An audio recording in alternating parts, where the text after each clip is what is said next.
Getting was an eel. I wasn't quite sure. Some of the eels I mentioned were things like the red fire eel and also the freshwater moray. Well, we didn't get either one of those. I did run across this guy, which I thought was a good find. Not very common in the trade, and it is the scientific name, of course, is Mastabellus pantherinus, or the black spotted eel, or leopard eel, as some people will call him. And he was a good size. I just could not pass this guy up. He's got to be about at least 14 inches already, which is, great. They are caught wild. They aren't bred in captivity, so they caught him at a great size.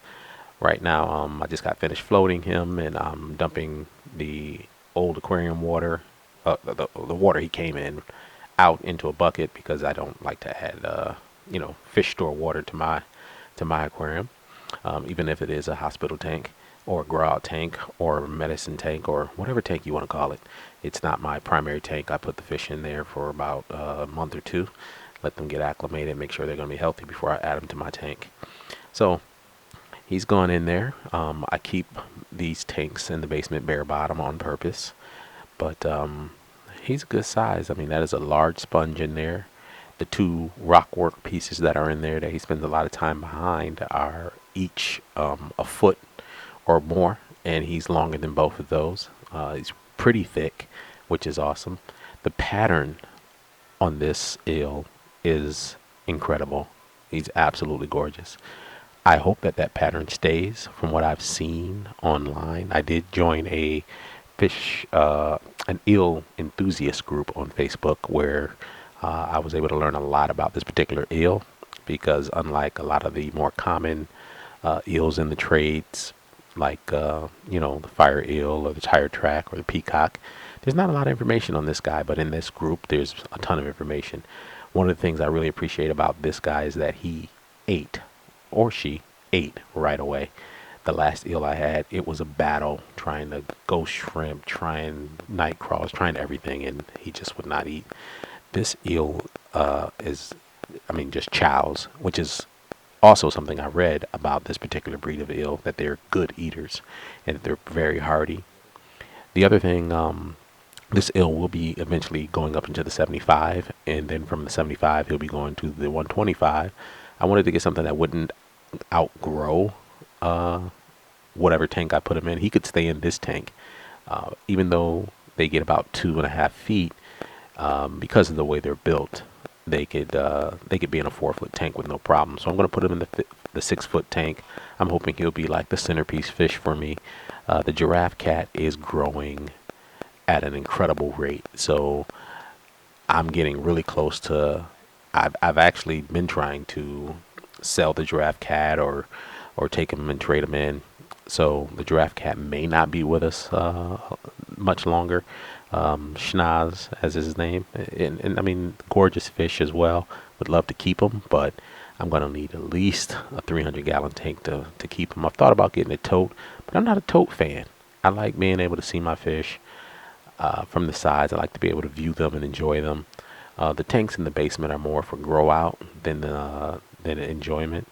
Um, my tanks upstairs are where I really get to really appreciate the fish and put them in a good natural environment. So this guy is doing pretty well right now. The only fish that he has to compete with for food are the two plecos that are in here, the two bristlenose plecos that have a great taste for bloodworms. I give them plenty of algae wafers, but they love bloodworms, and he does a good job of getting his fair share.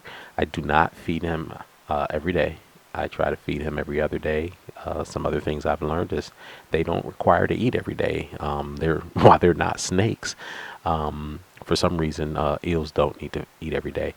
Right now, he will only take the bloodworms. He is not, or she, not taking any of the pellets. I'm hoping to get him switched over to maybe some night crawlers. I'm going to try some night crawlers, some red wigglers or some night crawlers, and see if he will eat those. But for now, I'm giving him the bloodworms.